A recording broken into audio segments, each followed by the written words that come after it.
Okay, so we're going to do clustering as a model of unsupervised learning.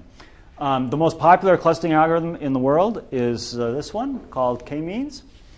Whoa! Back! It's back! Naive Bayes is back.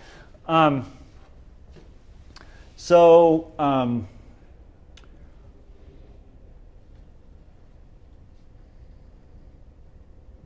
this is just a very simple model of clustering where we're going to have, let me show you a picture. We're going to have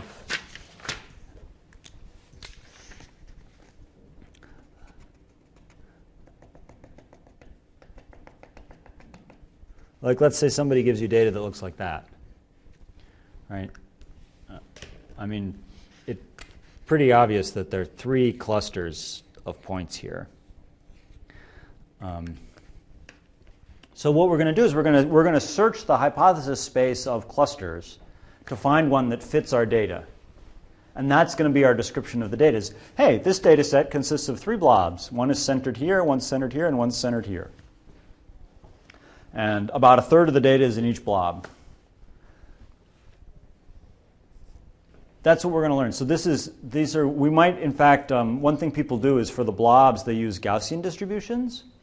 So then it's called a mixture of Gaussians, because you have these Gaussians all together to make up your data set. It's called a mixture of Gaussians. So we're gonna learn a mixture of k different Gaussians and try and model. Given a data set, we're going to try to figure out how to best model it as a mixture of Gaussians. When you say mixture, do you mean like the sum of Gaussians? Ooh, no, I don't. Good question. Sum. The concatenation. I could go with concatenation. Sum makes me nervous, but I could say concatenation. So the model for the data set is that we're going to use what's called a generative model, which means we imagine how the data set is generated. So first we pick a cluster. So to generate a data set, first pick a cluster. And if the same amount of data is supposed to be in any cluster, we'll pick each cluster with probability 0.3. So I pick this cluster. Okay, great. Now, given that you picked that cluster, generate a point. Okay, I generate one there. That's a generative view of the data set.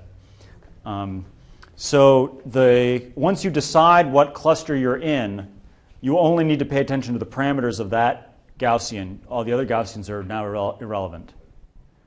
So it's the superposition of a bunch of Gaussians. I don't know, concatenation. But it's not as if all 3 Gaussians have an influence on each data point. Yeah. Okay. So we're trying, given a bunch of data, we're trying to fit a mixture of Gaussians to them. This is just the math for what I just said. So the probability of some particular data point, given our model of the Gaussians, this theta is going to, these are all the parameters of our mixture of Gaussians, just as a big, I'm just using one variable to talk about them. The probability of getting this, of having a data point at this location, is the sum over all the different Gaussians of getting that point. So what's the probability that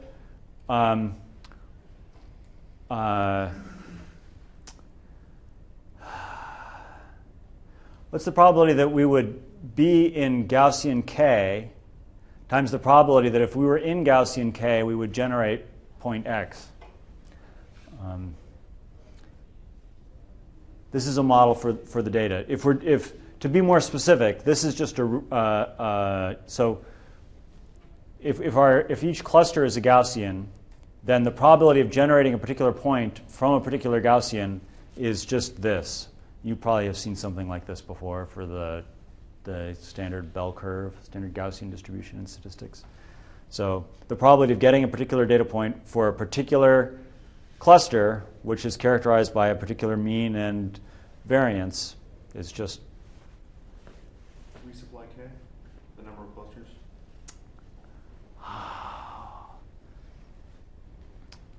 Yes.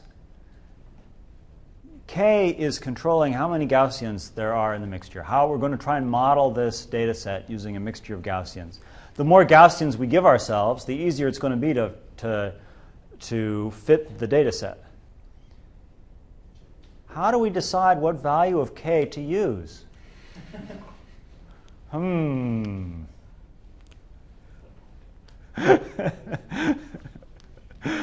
Yeah. Did I say that concept would come up again and I really liked it? And yeah. Does everyone understand? I didn't do a very good job explaining this. This is this is the model of a mixture of Gaussians. You can look at it generatively, as if first we pick a particular cluster, and then we generate the data point x, given that our cluster is set to k. And this is just the standard formula for a Gaussian distribution. So the challenge is how to learn one of these models from a data set. Someone gives us data, we're trying to make sense of it. And for right now, we're assuming making sense means trying to summarize the data set into a mixture of Gaussians. So we assume that, gee, I see all these things with my eyes. The different things that I see must fall into classes. Like, there has been a lot of psychological evidence that people tend to think of object classes. Like, we all believe there is something called a pen. Even though none of us have ever seen the canonical Platonic pen, we all have agreed, maybe by influence of natural language, that there is a class of objects called pens. And we've only seen specific instances of this class, but we all have the notion of what pens are. So we have fit a Gaussian to all the different pens that we have seen. We have a notion of what penness is. And that's just what we're trying to do here. We say the world is made up only of k different kinds of objects. What are they? So that's what we're trying to figure out. So the question is, given all our data, how do we fit a mixture of Gaussians to the data? Anyone have any ideas? The algorithm we're going to talk about is really simple, so the chances of you guessing it are actually fairly high.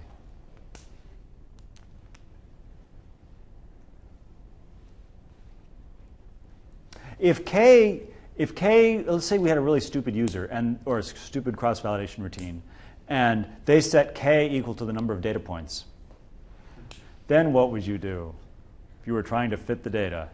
Lee, what would you do? I would succeed. Fitting the data. Yeah. So you should be 100% accurate. And why? Because there would only be one data set. You would stick a Gaussian on every single point and say, teeny weeny little variance, mean is right on that data point. Very. Exactly. So now let's say we only have n over 2 Gaussians. Then what do? Find pairs. Yeah. So you have some Gaussian, and you're going to take nearby points and put them in the same Gaussian, and you're going to want the Gaussian to fit the points that it's matched to. So there's this kind of iterative process where you plop down the Gaussians, and then you find the points that look like they're well matched to the Gaussian, and then you tweak the Gaussian until it fits the points nicely. Overlaps are Venn diagrams. Overlaps are acceptable. That's one of the cool things about being probabilistic about this, is that we're not gonna take something. I don't have a good example like this. I mean, personally, this drives me crazy. Is this a pen? How can you know? It's not. It's actually a mechanical pencil, but it looks so much like a pen. For crying out loud, like, why isn't this a pen? Like, only if you get up really close can you tell that it's a pencil. Like, if you just show this to somebody, would they know that, like, that's not a pen? Yeah, like that. Why isn't this a pencil, right? These are like very close in my mind, at least. I've seen pencils that look just like that. So it's very nice to have what's called a soft clustering, where you don't force an object to be absolutely in one category or absolutely in another. You let it be, 25% in this category and 25%, 75% in another. Okay, so fitting a mixture of Gaussians is just like what we've been talking about. What we do is, so we're going to have the clusters are Gaussians. They have means and variances. You just plop down your k Gaussians however you feel like, and then you take each data point and say, oh, you look like you belong to this Gaussian, mostly. Okay, now for all the data points that look like they're part of that Gaussian, let's fit the Gaussian, change its mean and standard deviation to best fit the data that are assigned to it. And that's going to shift the Gaussian a little bit. And now different things might be closest, so you go around and around. Okay? The fancy version of that slide is this one here. Come on, there we are. Is this one here. This is a very, very famous algorithm. It's so simple that it's been reinvented about 1 billion times. It's called EM, for expectation maximization. Remember that we've got the parameters of our model. We have 3 kinds of parameters. One is what's the probability that a data point comes from each of the clusters. So what are the cluster probabilities? So before, I think I had said that, okay, maybe 1/3 of the data is going to be in each of the 3 Gaussians, but maybe 80% of the things are in one Gaussian and 19% are in another, and then there's 1% in some little weird outlier, like other marsupials or something. So the probability that the cluster label is k, and then for each cluster we've got a mean and a covariance matrix, or a standard deviation, or whatever, some variance.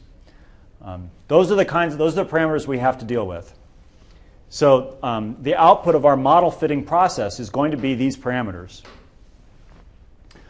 And we just do that same process. So this is just the same thing I had on the previous slide with just different lingo. First, you initialize your model. You throw down random Gaussians. Then you do the expectation step. In a sense, what cluster each data value is in is, you can think of it as, like before we were talking about latent variables. I think somebody asked, what happens if you don't get to see the relevant stuff? Here, we're making up the cluster memberships. Like, oh, I think that belongs in this cluster. We're making that up. So that's the probability for a particular object, for a particular instance. Given the current models of the cluster, what's the probability that the cluster label for instance j is k? So we're going to have a distribution over the different clusters for saying what the probability is that j is in each of the clusters. So this is going to be a vector, a histogram of probabilities. For all k of the clusters, what's the probability that j is a member of each of them? Okay, this is a soft clustering. The previous slide, I think it said assign each object to the nearest cluster, but we're doing that in a soft probabilistic way to deal with these stupid frickin' mechanical pencils that drive me crazy. So first, this is the expectation step, where you get the expected value of the hidden variables. And then the maximization step, where you maximize the likelihood of the data given the values you have of the hidden variables. So we're choosing the best model given the data that we have. So this is the easy step. For each of the cluster models, you look at all the different instances and weight them according to what's the probability that j is in cluster k. So for example, here we are computing, what is this? Oh, that's not really very helpful. Let's say we're computing the mean, right, for a cluster k. So you would take the location of each data point and take the weighted average, weighted by the probability that's in the cluster. That's how you'd compute the mean, for example. Right? So what that's done is that said, okay, given that we've assigned the data points to those clusters, what are the best clusters we can make for those data? So if you want to think about it this very formally, because we did everything with probabilities here, you can compute the probability of the data you have being generated by the model you have. And we want to find a model that makes the data very likely, that fits the data. It looks like that was the model the data was generated from. So each time around this loop, we're increasing the likelihood of the data, or adjusting the model to make it fit the data, make the data look like it was generated from the model. And as you go round and round this loop, the data likelihood is never decreasing. It's always either increasing or staying the same.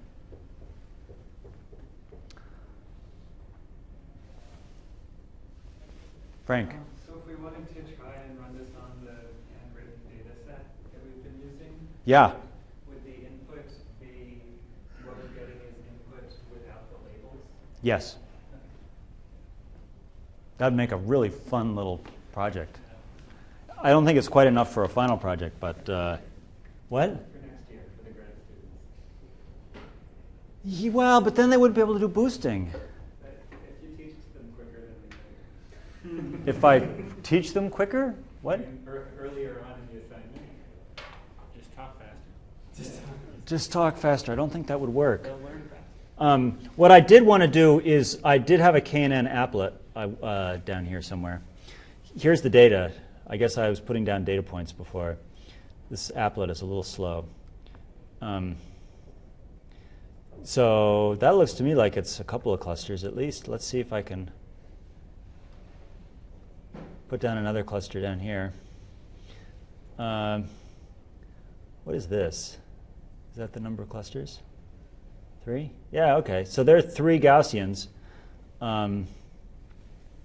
Let's initialize the kernels. Ka-ching. So those are 3 random Gaussians that got stuck down. 1, 2, 3. And how do I say do a step of EM? 1 step. Ka-ching. Ooh, these guys are duking it out. How about 1 more step? Ka-ching. Huh. Not getting very good separation here. Ka-ching. Oh, there we go. These guys are pulling this guy over. These guys are fighting out. They're 2 Gaussians that are very close to each other. Boy, this is getting really annoying. I think I'm just going to hit run. Oh!